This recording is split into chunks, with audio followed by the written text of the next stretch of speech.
Assalamualaikum warahmatullahi wabarakatuh. Hari ini kita membicarakan mengenai pembentukan senyawa amin.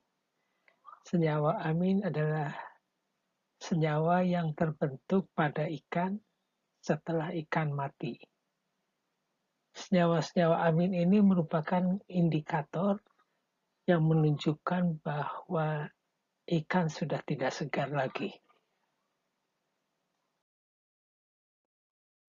Sebelumnya kita mempelajari dulu pengertian dari senyawa amin. Senyawa amin adalah senyawa spesifik yang mengandung gugus NH2. Jadi strukturnya seperti ini. Ada N dan NH2. Ini adalah rumus umum dari senyawa-senyawa amin. Pembentukan senyawa amin. Senyawa amin yang terbentuk pada tubuh ikan yang telah mati ada beberapa jenis sehingga proses pembentukannya juga beragam. Tapi secara umum bisa dilihat bahwa yang pertama adalah trimetilamin oksida yang akan diubah menjadi trimetilamin. Kemudian ini yang lebih umum lagi ada asam amino. Asam amino bermacam-macam. Dia akan diubah menjadi amonia, diubah menjadi histamin, diubah menjadi putresin, dan menjadi kadaverin. Ini tergantung dari jenis asam aminonya. Dan tentu saja dengan mikroba spesifik atau enzim yang spesifik.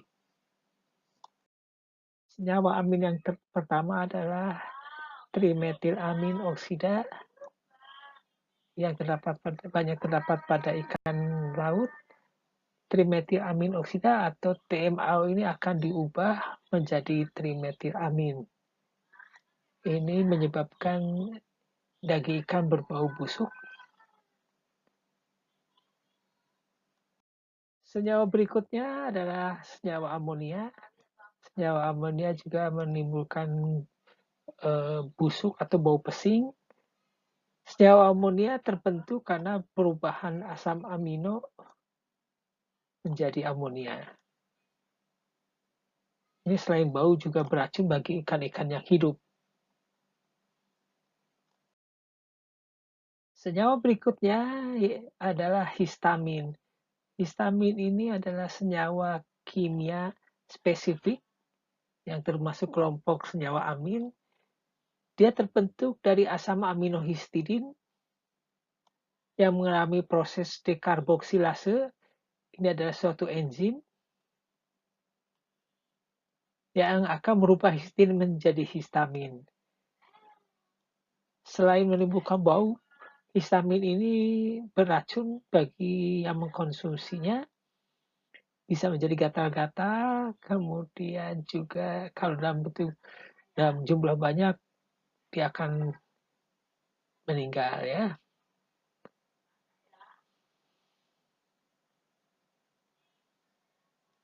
Berikutnya adalah senyawa kadaverin. Senyawa kadaverin ini lebih banyak terdapat pada kelompok udang. Senyawa kadaverin akan terbentuk jika jumlah mikroba pembusuk sudah mencapai angka 4 kali 10 pangkat 7 berarti 10 kali 40 juta ya koloni per gram, barulah akan terjadi perombakan lisin oleh enzim dekarboksilase, dia menjadi kadaverin.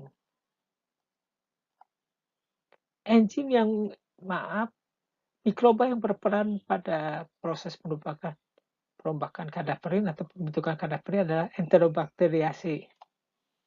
Ini adalah mikroba spesifik yang merubah asam aminolisin menjadi kadaverin. Berikutnya adalah senyawa putresin. Senyawa putresin ini adalah senyawa yang juga dihasilkan dari perombakan asam amino. dan terjadi setelah ikan mati. Proses putresin akan terbentuk jika TPC sudah mencapai 40 juta. 40 juta barulah terbentuk putresin. Ini berasal dari asam amino ortinin atau asam amino arginin. Mikroba yang merombak didominasi oleh Pseudomonas. Pseudomonas ini akan menghasilkan enzim dekarboksilasi yang akan merubah senyawa arginin menjadi putresin. Beberapa jenis senyawa lainnya juga dapat menjadi indikator tingkat kesegaran ikan atau tingkat kebusukan ikan. Senyawa-senyawa ini spesifik, dia bersifat volatil sehingga dapat menimbulkan aroma. TVB, total volatile base. Ini adalah terdiri dari senyawa-senyawa amonia, dimetilamin, dan trimetilamin. Ini adalah senyawa-senyawa yang bersifat basa dan bersifat volatil. Jika senyawa ini terbentuk, maka pH yang tadinya menurun akan berubah meningkat.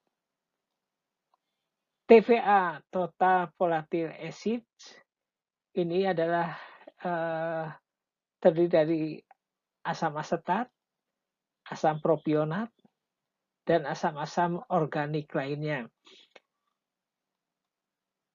TVA ini juga menunjukkan bahwa pH ikan masih rendah. Yang berikutnya adalah total volatile nitrogen atau TVN. Ini terbentuk karena adanya senyawa-senyawa TVB dan senyawa nitrogen lainnya. KTPN juga menunjukkan nanti tingkat kesegaran ikan. Demikianlah pembicaraan kita mengenai pembentukan senyawa amin yang terjadi pada ikan pasca panen. Terima kasih.